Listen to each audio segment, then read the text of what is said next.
જ્યારે અજ્ઞાન લાગે છે ત્યારે જ એવું થાય છે. મન એવી વસ્તુ નથી, મન એવું ચેતાતું છે. મન એવી શુભો છે, પણ એને આવું બધું લાગુ પડ્યું છે ને, શબ્દ સપ્ર રસ રૂપ દ્વૈત ઈર્ષા બડાય ને માન, એટલે આ મન આવે છે.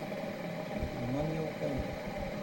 મન સતની ધારામાંથી હાલે ને એટલે મન છે એ શુભો બની જાય છે. જીવ છે એ શિવ બની જાય છે. જીવ એ અજ્ઞાન અને મન એ અજ્ઞાન. પણ બે જ્યારે શુદ્ધ બની જાય પછી જીવ એવું કોઈ રહેતું નથી. ગંગાસતી ભજનમાં કહે છે જીવને અને શિવને થઈ જાય એકતા, પછી ક્યાવું રહ્યું નથી કાંઈ. જેને આવો દ્વાદ જ પીધો, જેને પ્રેમથી તે સમજી રહ્યો આ સુનીની માય. એટલે સાચી વસ્તુની અંદર જેનું લક્ષ્ય લાગી ગયું એનો કોઈ જીવ એવી દિશા કઈ રહ્યા. પછી જ્યાં જોવે ત્યાં બધે નરસે જીવતા એવું કહે છે ને. જીવતા એટલે જે નથી સમજણ લીધી એ ઠીક પડે એમ હાલે, અને આપણે સમજણ લીધી હોય તો ઠીક પડે એમ હાલ, તો આપણે જીવતા છીએ. આપણે મન મેરેલા ન, આપણે સદગુરુના ચરણે જ્યાં એટલે મન મેરેલા કહેવાય. આપણને જીવતા મારી નાખ્યા, બરોબર, તો આપણે મન મેરેલા કહેવાય ને. ગુરુ મહારાજે તન કહેતા શરીર, મન કહેતા વાણંદ, વિચાર, ધન કહેતા શક્તિ, આ બધું દઈ દીધું અને છેલ્લે છેલ્લે મસ્તક વાત આપણે ગુરુ મહારાજને તો આપણે મરી ગયા કહેવાય ને. પછી ગણેશને કેમ કે ત્રિશુલ મારીને કાપી નાખ્યું તો પછી મસ્તક સડાવી બધું. હવે આપણે માયનામાં કેવી રીતે આવે? આપણું ગળો નનકો એવું ને હાથીનો મોટો હોય એ કેમ સડે? પણ એવા ગુણ ગરણ કરી એવું માથું શંકર ભગવાન ન કરે.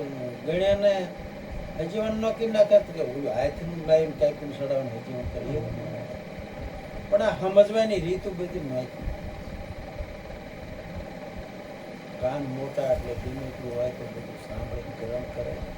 કાન મોટે એટલે સમદર જેવા જેના પેટ હોય બધું સહન કરી શકે.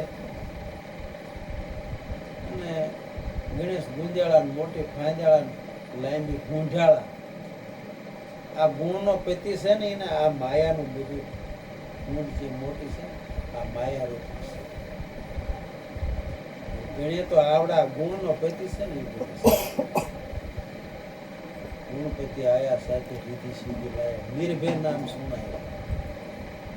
ગુરુએ કેવું નિર્ભય નામ. નિર્ભય એટલે આ સાચી વસ્તુ ને સમજણ એટલે નિર્ભય બની જાય. આપણું સ્વરૂપ છે એ જલમતું નથી, મરતું નથી, કાપ્યું કપાતું નથી. આવું આપણું સ્વરૂપ છે. તો આપણે સાચી સમજણને ઘીરે જાય તો આપણે નિર્ભય થઈ જાય ને આત્મા. પ્રહલાદને જેમ નિર્ભય થયું હતું એમાં આપણને નિર્ભય પદ પ્રાપ્ત થઈ જવું. પણ એવું નિર્ભય પદ જે આપણને પ્રાપ્ત થયું એટલે હમણે આપણે વાત ક્યાં કણે હાલતી હતી?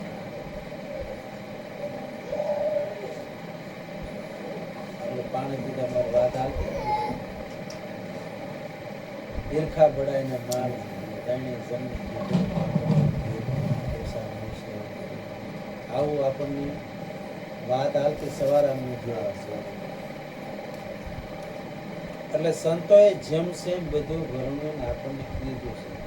પણ એ રીતે આપણે સતની ધારામાં હલવું તો બરોબર આપણું લક્ષ્ય